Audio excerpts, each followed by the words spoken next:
नमस्ते दोस्तों।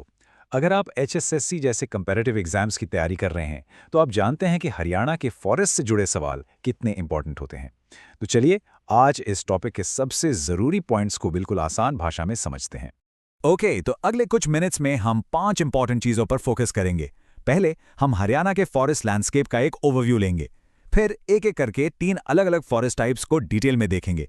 और आखिर में कुछ की एडमिनिस्ट्रेटिव लीडर्स के नाम जानेंगे जो आपको जरूर पता होने चाहिए। ठीक है, चलिए शुरू करते हैं। तो चलिए सबसे पहले शुरू करते हैं हरियाणा के फॉरेस्ट लैंडस्केप के एक हाई लेवल व्यू से। देखते हैं कि आखिर मौजूदा सिचुएशन है क्या। सबसे पहला और सबसे जरूरी नंबर जो आपको याद रखना है वो है 3.63%। हाँ, सिर्फ इतना। ये नंबर दिमाग में बिठा लीजिए। मतलब हरियाणा के पूरे ज्योग्राफिकल एरिया का बस इतना सा हिस्सा ही फॉरेस्ट कवर के नीचे है। ये फैक्ट एग्जाम्स में सीधा सीधा पूछ लिया जाता है, तो इसको बिल्कुल भूलना नहीं है। लेकिन यहाँ एक ट्विस्ट है। एम्बिशन देखिए, 2006 की जो स्टेट फॉरेस्ट पॉलिसी है ना, उसने एक बहुत बड़ा गोल सेट किया है, इस कवर को बढ़ाकर 20% तक ले जाना। अब सोचिए, 3.63 से सीधे 20%, ये कितनी बड़ी बात है, स्पेशली एक ऐसे स्टेट के लिए जिसका फोकस ज्यादातर खेती पर रहता है। और इसी वजह से आप देखेंगे कि कंजर्वेशन और एफॉरेस्टेशन पर इतना जोर दिया जा रहा है। अब एक और इंटरेस्टिंग बात, ये जो 3.63% फॉरेस्ट है ना, ये पूरे स्टेट में एक जैसा नहीं है। इसका डिस्ट्रीब्यूशन बहुत ही अनइवन है। आपको सबसे ज़्यादा जंगल मिलेंगे ऊपर नॉर्दर्न डिस्ट्रिक्ट्स में, जैसे पंचकुला और यमुनानगर, और सबसे कम कहा बिल्कुल नीचे सदर्न डिस्ट्रिक्ट पलवल में। और इसका सीधा सा रीज़न है स्टेट की अलग अलग टोपोग्राफी और क्लाइमेट। तो ये तो हो गया एक ओवरव्यू।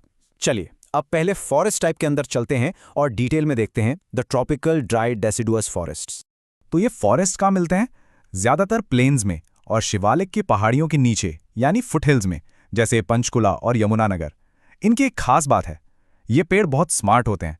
जब ड्राई सीजन आता है ना, तो पानी बचाने के लिए ये अपनी सारी पत्तियां गिरा देते हैं, इसलिए इनको डेसिडुअस कहते हैं। यहाँ पर आपको साल, टीक और शीशम जैसे पेड़ मिलेंगे। और हाँ, एक नाम जरूर याद रखना, चैंपियन एंड सेथ। इन्होंने 1968 में ये क्लासिफिकेशन किया था। ये एग्जाम में पूछा जा सकता है। ठीक है, अब हम शिवालिक की हरी भरी पहाड़ियों से निकलते हैं और चलते हैं स्टेट के सूखे एरिड इलाकों की तरफ। यहां हमें मिलते हैं ट्रॉपिकल थॉर्न फॉरेस्ट्स। तो जैसा नाम से ही पता चल रहा है, थॉर्न यानी कांटे। ये फॉरेस्ट आपको मिलेंगे अरावली हिल्स में और हिसार फतेहाबाद जैसे सेमी एरिड रीजन्स में। यहाँ बारिश बहुत कम होती है, सिर्फ 40 से 70 सेंटीमीटर। इसीलिए यहाँ की वेजिटेशन भी बिल्कुल अलग है। ये ड्राउट रेजिस्टेंट होते हैं, मतलब कम पानी में जीना जानते हैं। पेड़ जैसे खेजरी, रोहिरा, बाबूल, ये सब इन्हीं मुश्किल कंडीशंस में सरवाइव करते हैं। और अब आते हैं हमारी तीसरी और आखिरी कैटेगरी पर। ये एक बहुत ही स्पेशल, बहुत ही यूनिक फॉरेस्ट टाइप है जो सिर्फ एक खास जगह पर मिलती है, the sub tropical pine forests. यहाँ पर सारा खेल है एलिवेशन का, यानी ऊंचाई का। ये फॉरेस्ट्स आपको हरियाणा में और कहीं नहीं मिलेंगे, सिर्फ पंचकुला की मोरनी हिल्स में, वो भी लगभग 1220 मीटर की ऊंचाई पर। इतनी हाइट पर क्लाइमेट ठंडा और ह्यूमिड हो जाता है, जो चीर और पाइन के पेड़ों के लिए परफेक्ट है। सोचो, हरियाणा के अंदर ही एक बिल्कुल अलग इकोलॉजिकल जोन। तो दोस्तों, हमने तीनों तरह के फॉरेस्ट को समझ लिया। अब आइए उन लोगों के बारे में बात करते हैं जो इन फॉरेस्ट को मैनेज करते हैं। ये नाम एग्जाम्स के पॉइंट ऑफ व्यू से बहुत बहुत इंपॉर्टेंट हैं। ओके, ये 3 नाम बिल्कुल नोट कर लीजिए। सबसे पहले हरियाणा के फॉरेस्ट मिनिस्टर हैं श्री राव नरबीर सिंह, ये पॉलिटिकल हेड हैं।